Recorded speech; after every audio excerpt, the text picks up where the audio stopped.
All right, today we're cracking open what might be the most cheerful book in political philosophy, Thomas Hobbes' Leviathan. And yeah, we're basically going to treat it as what it is, a very, very intense user's guide on how to, well, not get murdered. So let's start with a really simple question. I want you to actually think about this for a second. Are people, deep down, basically good? Like, if you strip away all the rules, all the laws, are we naturally decent, or is there something darker lurking under the surface? Well, Thomas Hobbes had an answer to that question, and trust me, it wasn't pretty. You gotta remember, he was writing during the brutal English Civil War, so he'd seen some stuff. For him, if you really want to understand why we have government, you first have to imagine what life would be like without one. And that brings us to his whole famous thought experiment, a world without rules. So just imagine it, a world with no laws, no police, no government whatsoever. Hobbes called this idea the state of nature. And look, this isn't some real historical time period he's talking about. It's more like the default setting for humanity. It's who we are when there's nobody around to keep us in check. So here's where Hobbes' thinking gets really interesting. He starts with this kind of shocking idea. We're all basically equal. Now, he doesn't mean we're all equally good. He means we're all equally capable of killing each other. You know, as he put it, even the weakest has strength enough to kill the strongest. And this equality, it doesn't lead to some happy utopia. Oh no, it leads to constant anxiety, driven by three things. We're always competing for stuff, we're terrified for our own safety, and we all crave glory. Put that all together, and what do you get? A constant, simmering state of conflict, a war of every man against every man. Okay, so this war of all, let's be super clear about what he means by war here. It's probably not what you're thinking. See, for Hobbes, war isn't just about the actual fighting. It's about the constant threat of fighting. It's knowing that violence could erupt at any second. It's kind of like living somewhere where the weather forecast is always terrible storm coming, but you never know exactly when it'll hit. You're not always getting rained on, but the fear of the storm changes every single thing you do. And in this state of constant fear, all the ideas we build our lives on just evaporate. Think about it. With no one to make or enforce rules, there's no such thing as right or wrong. No justice or injustice. The very idea of private property? Gone. There's only what you can take and what you can keep. The only real virtues are being strong enough or sneaky enough to survive. So what does that life actually look like? Well, Hobbes paints a picture that's, let's just say it's pretty bleak. It's not just that life is miserable, it's that all human progress becomes totally impossible. I mean, seriously, why would you bother building anything? Why plant a farm? Someone stronger could just walk up and take it all. So industry, gone.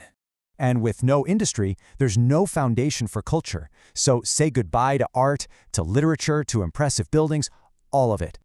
Science? History? Any kind of advanced knowledge? Nope, can't happen. Every ounce of your energy is just spent on not dying. And ultimately, what's left? No society. Just a bunch of scared, isolated people who can't trust anyone. And this all builds to his famous, chilling conclusion.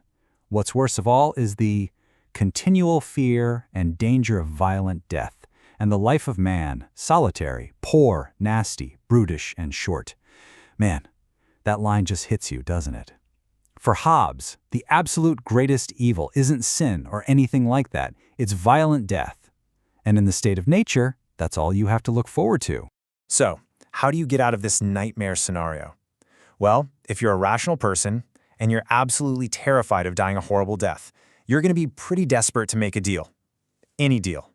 And this is the heart of his idea, the social contract. It's a trade-off, plain and simple.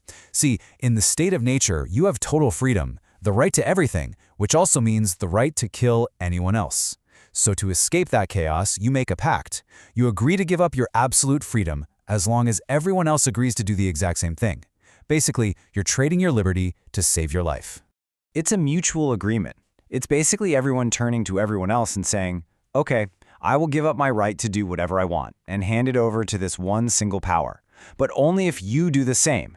It has to be everybody. It's an all or nothing deal. So what happens when everybody makes this deal? What do you get when you take all that power, all that right to violence, and hand it over to one single entity? Well, you get the Leviathan. Yeah, he named his perfect government after a giant, terrifying sea monster from the Bible.